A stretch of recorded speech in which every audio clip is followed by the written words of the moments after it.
안녕하세요. 알기 쉽고 재미있는 경제 이야기 머니라떼입니다. 오늘 말씀드릴 내용은 대부분의 개인 투자자가 주식 투자를 할 때 잘 때때로 되지 않는 세 가지에 대해 말씀드리고자 합니다. 이 세 가지만 잘 지키셔도 깡통 계좌를 피하는 것은 물론 현재 수익률보다 훨씬 더 높은 수익률을 달성하실 겁니다. 주식 투자할 때 어떤 것들을 해야 하는지, 또 절대 하지 말아야 할 것은 무엇인지 정말 중요한 세 가지를 정리했습니다. 그럼 함께 살펴보시죠.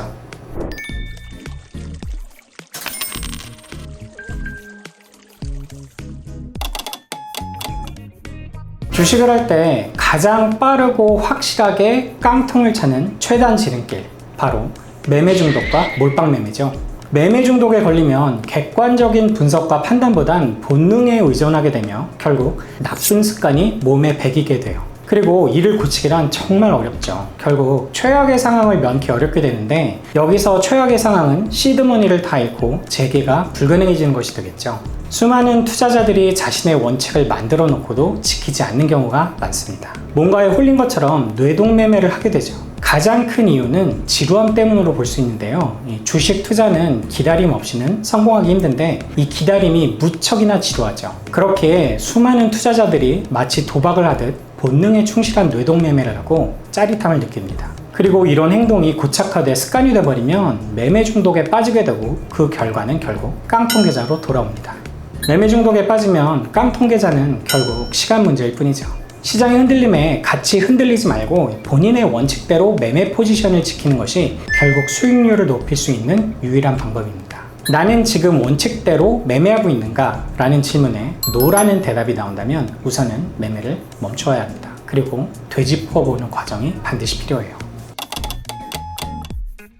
복귀는 원래 바둑 용어죠. 자신이 둔 바둑을 다시 둬보며 대국 내용을 검토하는 것인데요. 무엇을 잘했는지 또 무엇을 잘못했는지 되짚으며 같은 실수를 반복하는 것을 막을 수 있는 제일 좋은 방법입니다. 긍정적 피드백과 부정적 피드백을 통해 미래 유사한 경우가 발생할 경우 최선의 선택을 할 수 있는 것이죠.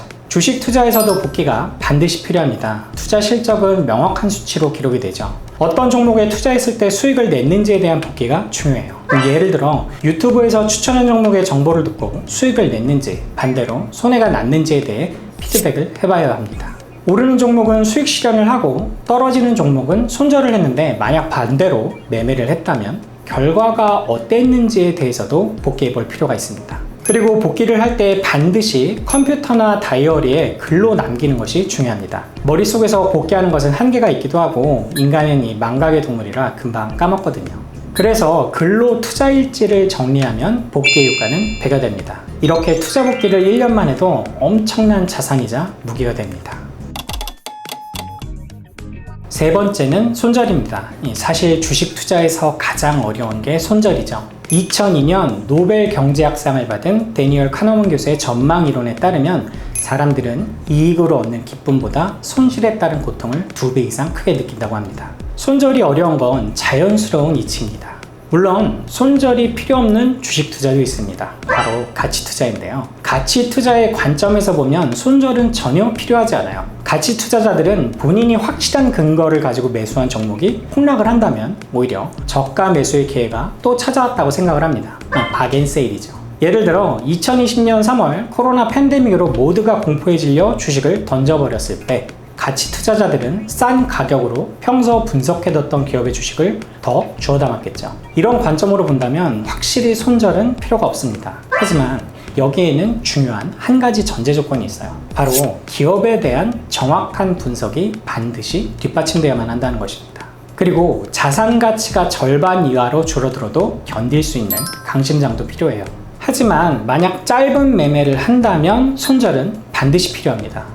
단타를 치면서 손절을 안 하면 계좌는 어느새 깡통이 됩니다. 아직 안 되셨다고요? 장담하건대 시간 문제일 뿐이에요. 그래도 대부분의 사람들이 손절을 잘 못합니다. 손실 회피 심리 때문인데요. 이런 사람들이 하는 공통적인 행동 중에 하나가 물타기입니다.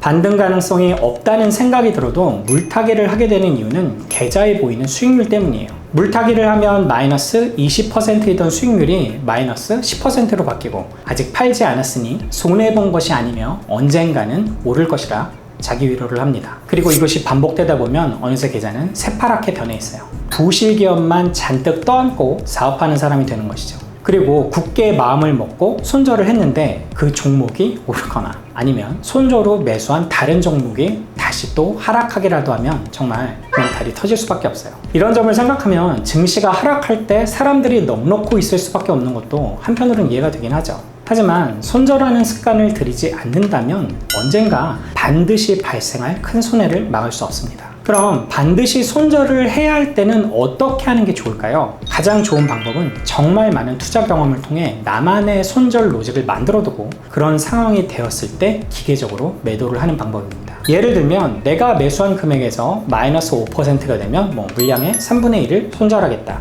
마이너스 10%가 되면 나머지 3분의 1을 모두 손절하겠다. 이런 형태의 자신만의 기준을 정하고 철저히 따르는 겁니다. 그리고 만약 손절한 종목에 미련이 남아서 재매수를 결심했을 땐 반드시 내가 손절한 금액보다 낮은 가격에서 재매수를 해야 합니다. 같은 가격에 재매수를 한다면 손절의 의미도 재매수의 의미도 아무것도 없는 바보가 되어버려요. 그래도 손절을 하기가 어렵다면 스탑로스 기능을 사용하는 것이 좋습니다. 본인의 설정에 따라 정해진 가격이나 손실 비율에 도달하면 매도 주문이 자동으로 실행돼 기계적인 손절이 가능해지거든요.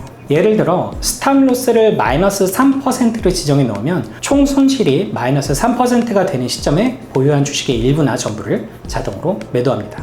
증권사마다 설정법이 있는데 유튜브에 검색을 하시면 자세한 사용법이 잘 정리되어 있으니까 필요하다 생각되시면 꼭 사용해 보시길 바랍니다. 그런데 스탑로스를 이용할 때도 반드시 지켜야 하는 것이 있는데요. 처음에 설정한 손절가를 절대로 변경하면 안 돼요.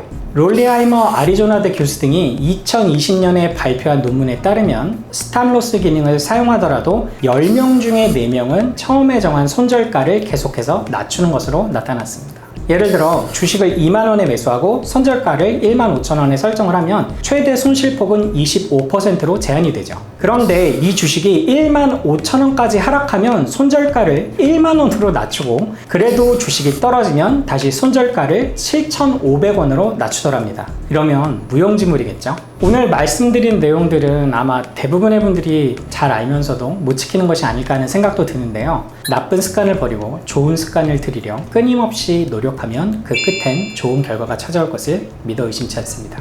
그리고 주식 초보시라면 절대 큰 금액으로 하면 안 되고 100만원 이하의 소액으로 매달 단 몇 %라도 꾸준히 수익이 나올 때까지 연습하는 건 필수입니다.